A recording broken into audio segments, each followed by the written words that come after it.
হাজারো ব্যথা বেদনার পরে ফিরে আসনি তুমি আপন ঘরে।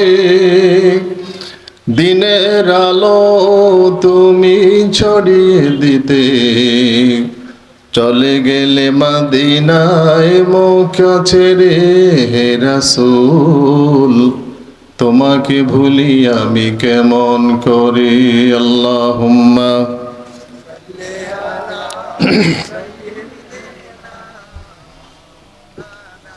মুহাম্মদ ওয়া আলা আলি সাইয়্যিদিনা।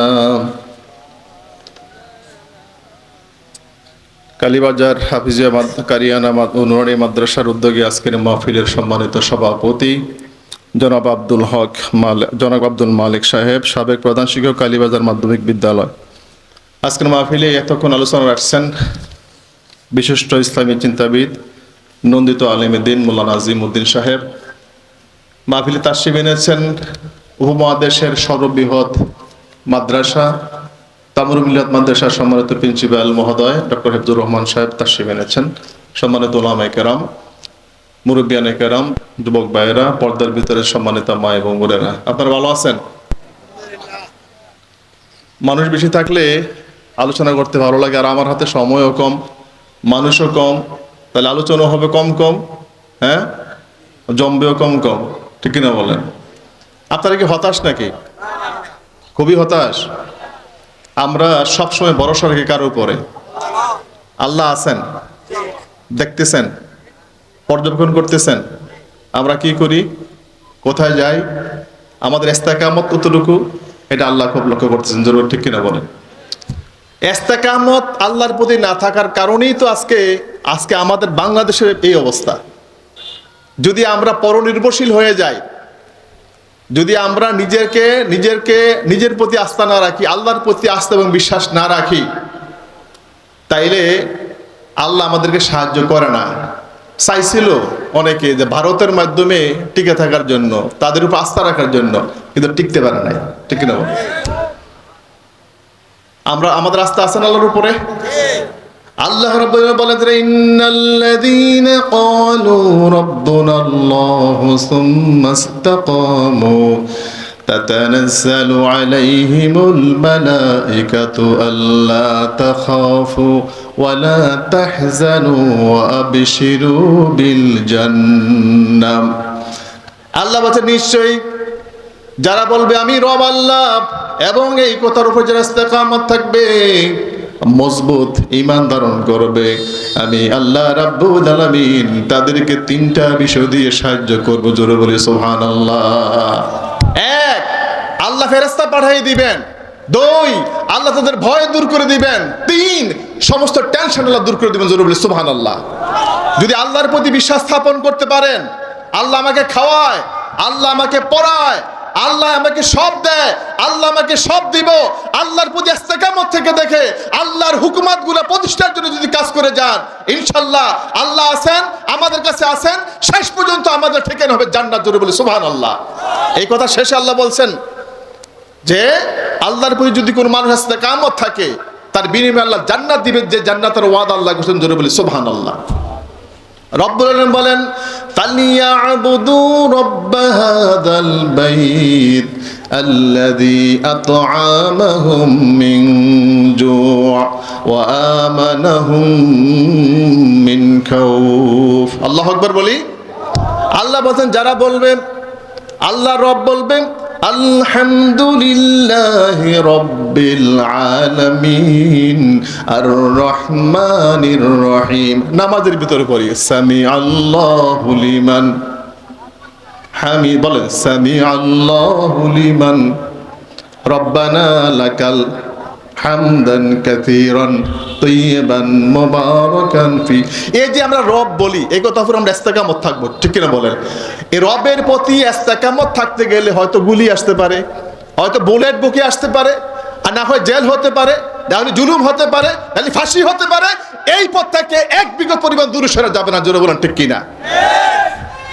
আমাদের যে এই যে ইসলামিক স্কলাররা ছিল বাংলাদেশে, গত 17 বছরের এই জীবনের ভিতরে যেই সমস্ত মর্দে মুজাহিদ ভাইয়েরা বাংলাদেশের জমিনে ইসলামের পতাকা পথ পথ করে উড়াতে যারা স্বপ্ন দেখছিল, এই 17 বছরের জীবনে যারা বাংলাদেশের ক্ষমতার মস্তদে ছিল, অনেককে তারা ইস্তেকামত থাকার কারণে অনেককে তারা ফাঁসি দিয়েছেন, যুগের পর যুগ তারা জেলখানা ফেলে রাখছেন। জোরে বলুন ঠিক কিনা?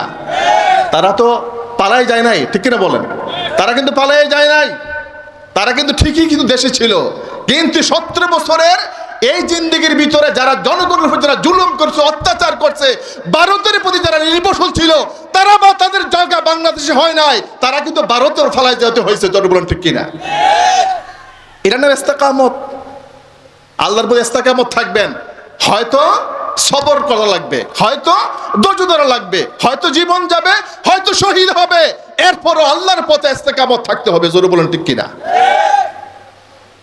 রব্বুল আলামিন বলেন, ইন্নাল্লাযীনা ক্বালু রাব্বুনাল্লাহু সুম্মা ইসতাকামু, একজন আযানে জবাব দেন।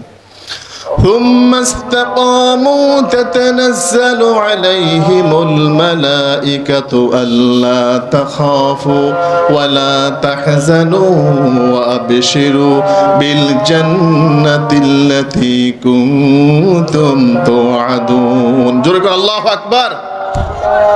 ইস্তেকামত থাকবেন, আল্লাহ রং ধারণ করবেন। পৃথিবীতে আল্লাহর রং থেকে আর কার রং উত্তম হতে পারে না, ঠিক কিনা বলেন?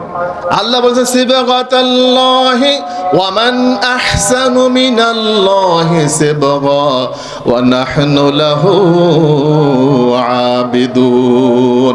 আল্লাহ রং থেকে উত্তম রং আর কারো হতে পারে না। এ দেশের ভিতরে আমরা বহুত রং দেখছি, এ দেশের ভিতরে নৌকাওয়ালার রং আমরা দেখছি, এই দেশের ভিতরে আমরা ধানের রং আমরা দেখছি, এই দেশের ভিতরে নাঙ্গলের রং আমরা দেখছি। আসলে সবচেয়ে বড় রঙের নাম হচ্ছে আল্লাহর রং। আল্লাহর রং থেকে উত্তম রং আর পৃথিবীতে কারো হতে পারে না।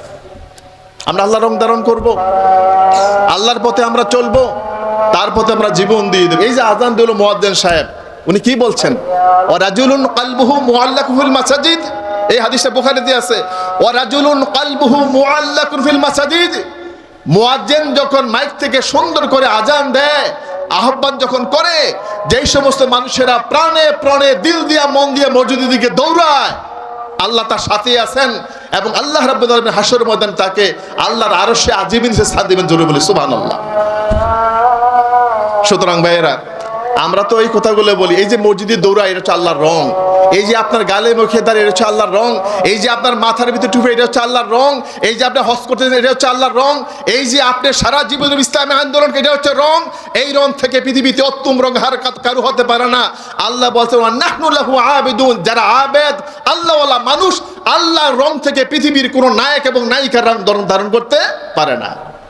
আমাদের দেশে আছে দেখবেন ছেলেরা, দেখবেন ছেলেরও নায়কেরও ফ্যান্সিরা, ছেলেরও ফ্যান্সিরা, ঠিক কিনা বলেন? নায়কের ফ্যান ছিদ্র, ছেলের ফাঁসা দিয়ে ফ্যান ছিদ্র, ঠিক কিনা বলেন? নায়কের চুল কাটিং, খেলোয়াড়ের চুলের কাটিং, খারা সোয়াইন্যা হুতাইন্যা কামাইন্যা, ছেলের দেখবেন যে এই মতো করে, এইরকম করে তার স্টাইল, তার মডেল হচ্ছে ওই খেলোয়াড় রোনাল্ডো, মেসি, ঠিক কিনা বলেন? আর শিল্পী হচ্ছে মমতাজ, এই সেই। কিন্তু আমাদের রং হচ্ছে the colour by the colour of Allah. আমাদের রঙের নাম হচ্ছে আল্লাহ। আল্লাহর রঙে পৃথিবীতে আমরা নিজকে রাখাতে চাই, পৃথিবীর কোন মানুষের রঙে নিজকে রাখাতে চাই না। জোরে বলুন ঠিক কিনা?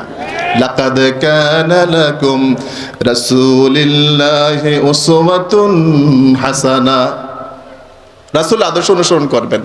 আল্লাহ বলছেন যে তোমরাও রাসূলকে নমুনা হিসেবে মানো, তার আদর্শে তোমরা অনুসরণ করো, কারণ তার আদর্শের ভিতরে রয়েছে রহমত এবং ব্লেসিং এবং মার্সি।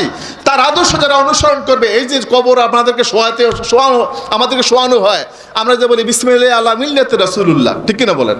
কবরে শায়িত করার সময় জীবনে রসুলের আদর্শ অনুসরণ করেন নাই, গালে মুখের মধ্যে দাঁড়িয়ে নাই, সারাদিন গাঞ্জা এবং মদ ইয়াবানিয়া যারা ছিল তাদের বেরোত মানুষ এই দোয়াগুলো পড়ে না।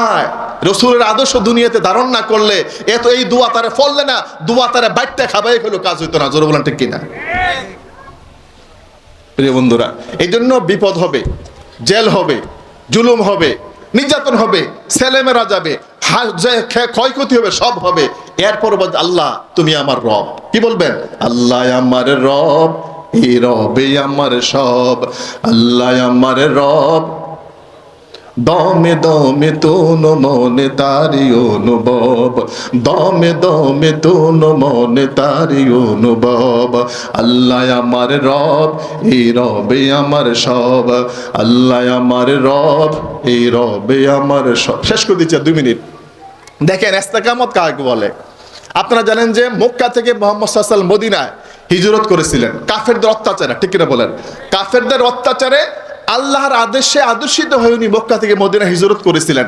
কিন্তু হিজরত করে যাওয়ার পথে গারে সুরে একটা পাহাড়ের গর্তের ভিতরে রসুল অবস্থান করেছিলেন।